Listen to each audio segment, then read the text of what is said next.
کمانے والے کو بھی کوئی پرابلم نہیں ہوتی تھی, جاب کرنے والے کو بھی پرابلم نہیں ہوتی تھی. اس زمانے میں ایک تو بندے کم تھے تو نوکری بھی اچھی ملتی تھی, پیسے بھی زیادہ ملتے تھے. اچھا اس زمانے میں جو لوگ گئے وہ یقیناً مالدار ہو گئے اور انہوں نے یہاں پر پیسے بھی بھیجنا شروع کیے, یہاں آتے ہیں تو ان کے ذرا ٹھاٹ باٹ بھی لوگ دیکھتے ہیں. مگر اب یورپ سے کچرے اٹھا اٹھا کے کھا رہے ہیں. ایک ہمارے پاکستانی بھائی کی مجھے بتایا گیا, میں اور نگران شورا ساتھ تھے, ہماری آنکھوں میں آنسو آ گئے. بتایا وہ بیچارے کو کہیں نوکری نہیں ملی. اچھا جب اس کو لوگ کہتے ہیں, اچھا میں نے بھی کہا کئی لوگوں کو, ایک بندہ مجھے ملا کہتا ہے میں 2 سال سے بے روزگار ہوں. میں نے کہا پھر چلے جاؤ واپس. بولے کس منہ سے واپس جاؤں, ادھر تو میں قرضہ لے کر آیا ہوں, میرے تو ماں باپ مر جائیں گے جیتے جی کے, تم تو کمانے گئے تھے, میں 2 سال سے ادھر بے روزگار ہوں, مانگ مانگ کے کھا رہا ہوں.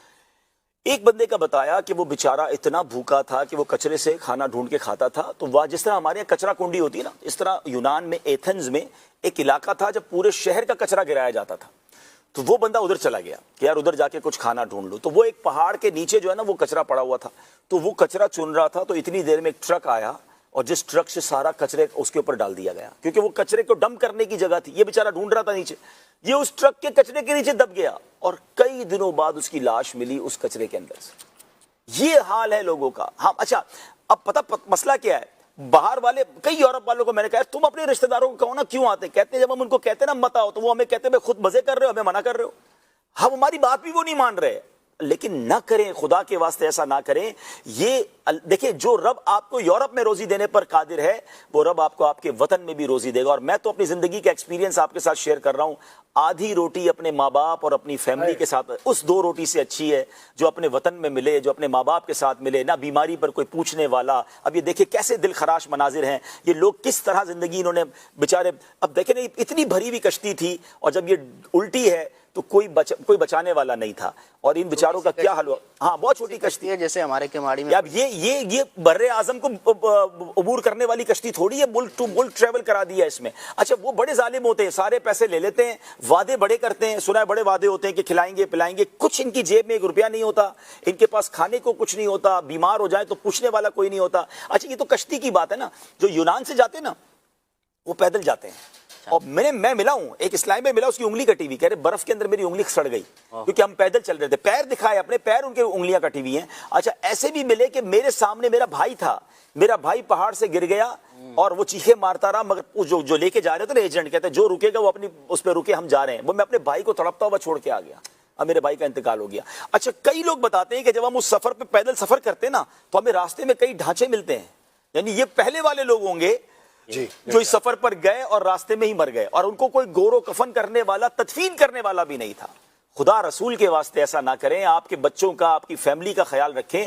یہاں اپنے وطن میں تو ہے نا, مجھے اندازہ کام نہیں ہے, یہ ہماری حکومتوں کے لیے بھی ایک پیغام ہے کہ اگر حکومتیں روزگار کا ایسا نظام بنا دے تو کیوں جائیں گے یہ لوگ اپنی جان جوخم میں ڈال کر. لیکن ہم اللہ کے بندے ہیں, ہم رزاق اپنے خالق کو مانتے ہیں, ہمیں اپنی روزی روٹی کا دیکھیں کرنے والے اسکوٹر چلا کر, گاڑی چلا کر, اب تو بہت سارے ایسے طریقے آ گئے کہ اگر پڑھائی لکھائی نہیں بھی ہے تو مزدوری کر کے, اب تو موبائل فون اور انٹرنیٹ کے بعد بہت ساری چیزیں آسان ہو گئی ہیں, تو اگر بندہ کرنا چاہے تو ہو جاتا ہے. آپ کہیں میں نے کروڑ پتی ہی بننا ہے, میں نے یورپ کی رنگینیاں ہی دیکھنی ہیں, نہ کرے ایسا. اپنا بھی خیال رکھیں, اپنے وطن کا بھی, اور خاص طور پہ اپنے ماں باپ کا. اب ذرا سوچیں کہ ان ماں باپ پر کیسی گزر رہی ہوگی. اچھا افسوس پتہ ہے کیا ہے مجھے, کئی خاندان تو وہ ہوں گے کہ جو مقروض بھی ہوں گے اور بچہ بھی چلا گیا. قرضہ لیا ہوگا کہ بچہ کما کے بھیجے گا, وہ بچہ بھی چلا گیا, اب وہ قرضہ کون اتارے گا, اب ادھر قرض کھانے نہیں چھوڑنا ہے ان کو, یعنی ان کی زندگی بھی برباد ہو گئی نا. تو خدا کے واسطے ایسا نہ کریں. اس پر اگر صوبان بھائی بات کریں, پہلے اسد بھائی بات کریں گے. صوبان بھائی موجود ہیں, بتائیے گا. ٹھیک ہے جب پہلے اسد بھائی بات کریں اس پر میں چاہوں گا. ہاں اس میں بات آپ کا بھی کافی ٹریول رہا ہے, بہت ہو سکتی ہے, اور اس طرح کی کہانیاں تو بہت دیکھی سنی, خود ایسے لوگ کہ جنہوں نے سفر کیا. جی اچھا وہاں پہنچ کے نا آپ نے فرمایا کہ ان کو ہم کہتے تھے بھی واپس جاؤ. ایک تو یہ پہلو ہے کہ واپس کس منہ سے جائیں, دوسرا جب گئے لیگل ہیں تو واپس بھی انہی مصیبتوں کے ساتھ آنا ہے. ایسا تھوڑی ہے کہ واپسی پر ان کو کوئی عزت کے ساتھ جو ہے وہ یہاں پر پہنچایا جائے گا. بس اس میں معاشرتی اس میں ایک راستہ ہوتا ہے, اس میں ایک راستہ, اصل بات وہی ہے کہ پہلے طے کر لیں. اگر آپ طے کر لیں تو اس میں اپنے آپ کو سرنڈر کرنا ہوتا ہے. آپ جب گورنمنٹ کو سرنڈر کر دیں گے تو کچھ دن قید رکھتے ہیں اور پھر وہ ڈیپورٹ کر دیتے ہیں, وہ پھر جہاز بھی بھیجتے ہیں. لیکن ٹھیک ہے نا, اس ذلت سے تو بہتر ہے نا کہ آپ کے ماں باپ ادھر تڑپ رہے ہیں, آپ ادھر بھوکے ہیں, تو یہ بھی مسئلہ ہے. اچھا یہاں میں چلے ایک اور بات کر لوں, ماں باپ سے پریشر نہ دیں ان پہ. اگر آپ کا بیٹا چلا گیا ہے اور اس کو وہاں جاب نہیں مل رہی ہے اور وہ مانگ مانگ کے کھا رہا ہے, وہ غلط طریقوں میں زندگی گزار رہا ہے, تو آپ اس کو کہیں بیٹا کوئی بات نہیں واپس آ جاؤ, مل جل کے ادھر قرضہ اتار دیں گے. اپنے بیٹے کو وہاں نہ سڑنے دیں. وہ کئی لوگ ہیں بیچارے شرم میں نہیں جا رہے کہ میرے ماں باپ میرے بھائی بہن مجھے تانے دیں گے. اب وہ ہو گیا, چلیے زندگی میں غلطی ہو گئی, انسان کو یہاں بھی تو نقصان ہو جاتا ہے نا, لیکن اس کو بلا لیں. لیکن طبیعت خراب بھی ہوتی ہے تو جب بھی بعض دفعہ یہ ہوتا ہے کہ پیسے بھیج دو, پہلے تم نہیں آؤ, طبیعت بھی خراب ہے تو نہیں آنا. وہ یہی کہتے ہیں بعض اوقات لوگ کما بھی رہے ہیں وہ بھی نہیں جاتے, تو وجہ اس کی یہی ہے, وہ کہتے ہیں ماں باپ کہتے ہیں تمہیں نہیں آنا, تم وہیں رہو بس ہمیں پیسے بھیج دو. تو بہرحال ساتھ مل کر رہیں, سانجھے رہیں, اپنے ساتھ دکھ درد دیکھیں. بیمار ہو جاتے ہیں, میں نے دیکھا ہے وہاں نوجوان بیمار پڑے ہوتے ہیں, انہیں پوچھنے والا کوئی نہیں ہوتا کیونکہ سب کو جاب پہ جانا ہوتا ہے, تو کون کسی کو ہاسپٹل لے کے جاتا ہے, کون ڈاکٹر لے کے آتا ہے. جی اسد بھائی. شعور کی کمی ہے اور اویئرنیس, جیسے اب بھی ہم بات کر رہے ہیں تو ہو سکتا ہے ناظرین میں ایک تعداد ہو کہ جن کے سامنے یہ پہلو نہ ہو, اور جب سمجھایا جاتا ہے, بات کی جاتی ہے, تو اس میں مجموعی طور پر ہمارے معاشرے کے اندر اس کے بارے میں جتنا شعور ہم بیدار کریں اور جتنی اویئرنیس دیں اور ایک دوسرے کو ہم سمجھاتے رہیں تو انشاءاللہ اس سے فرق پڑے گا. ورنہ سٹوریاں, کہانیاں اور مسائل اور مصائب تو اتنے ہیں, اور جو آپ نے پہلو بیان کیا کہ آج سے 20-25 سال پہلے جو بیرون ملک کے حالات تھے وہ اب نہیں ہیں, اور وہ دنیا بھر کے اندر ہی ایسے مسائل ہیں. بلکہ آپ نے بہت ٹریول کیا ہے کہ یہاں پر اگر کسی کے پاس جاب نہیں ہے تو مہینہ 2 مہینہ وہ پھر بھی سروائیول کر سکتا ہے. ساری زندگی سروائیو ماں باپ کھلا دیتے ہیں حضرت. ہاں جی, تو 2-4 مہینے آپ سروائیو کر سکتے ہیں, کہیں سے کوئی آپ کو دے دے گا, کوئی نہ کوئی آپ کا. لیکن ان ممالک کے اندر 1 مہینہ بھی اگر آپ کے پاس جاب نہیں ہے تو آپ کے ساتھ جو معاملات ہوتے ہیں وہ بڑے ہی حیرت انگیز ہوتے ہیں, اور اللہ پاک جو ہے وہ محفوظ فرمائے.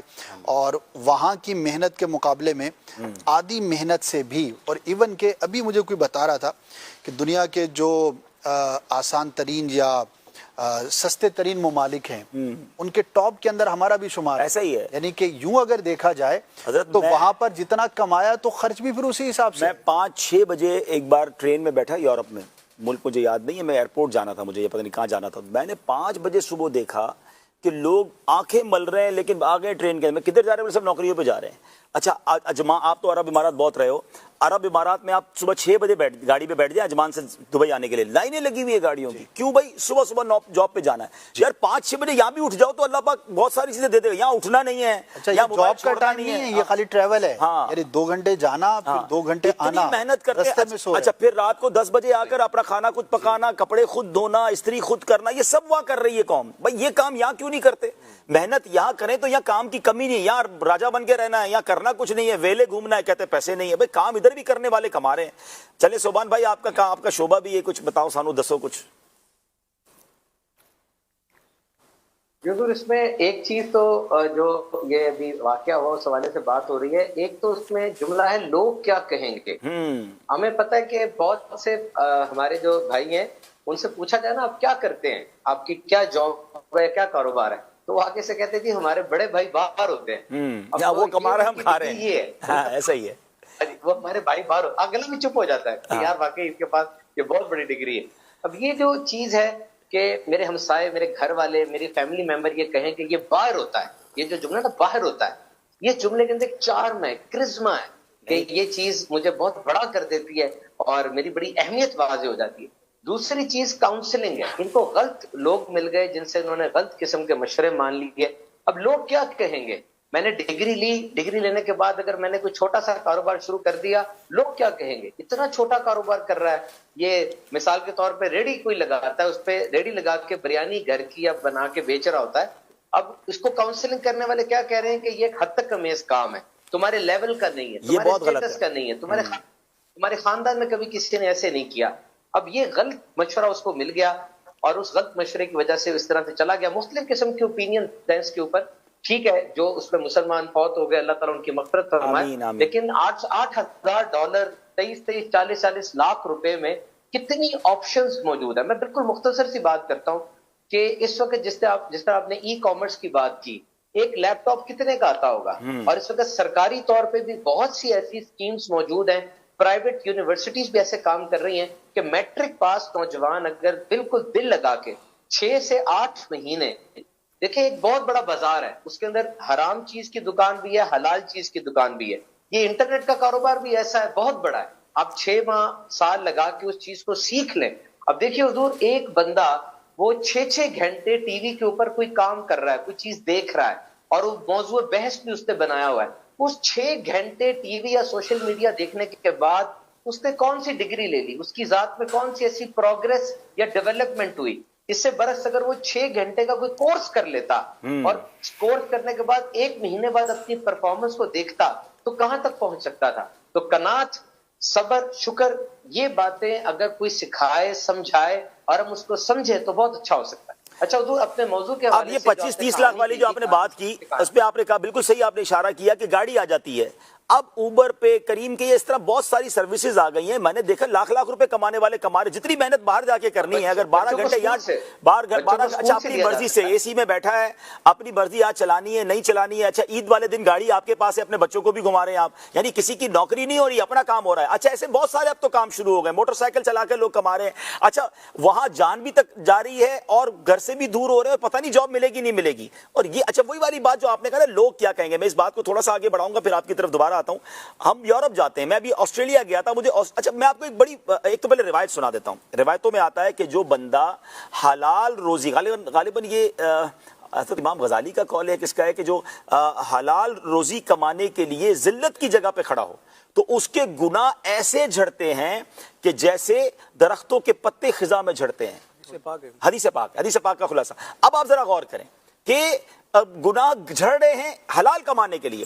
اچھا یہ بیرون ملک میں خبت نہیں ہے, بڑی محبت سے لوگ ہمیں تعارف کراتے ہیں. اچھا میں آسٹریلیا ایک جگہ گیا تو میں نے کہا آپ کیا کرتے ہیں, بولے میں ٹیکسی چلاتا ہوں. ایک نے کہا میں ڈش واشنگ کرتا ہوں, میں ہوٹل میں کام کرتا ہوں. اچھا اس پہ کوئی ماتھے پر بل نہیں ہے, کوئی اس پر ان کو شرمندہ, کیوں شرمندگی ہو بھائی, اچھی روزی حلال روزی کما رہا, کسی کے جیب سے تو نہیں نکال رہے. لیکن وہی بندے یا یہاں پر لوگ کسی کو کہیں یار آپ کسی کوئی کیسے تعارف کرائے, میں ٹیکسی چلاتا ہوں, میں ٹھیلا. بھائی آپ حلال روزی کما رہے, کسی کے چکر میں کیوں جاتے ہیں؟ بھیک مانگنے کے لیے لوگ تیار ہو جائیں گے, کسی کے آگے ہاتھ پھیلا لیں گے, اس سے بہتر نہیں کہ اپنا کام خود کریں.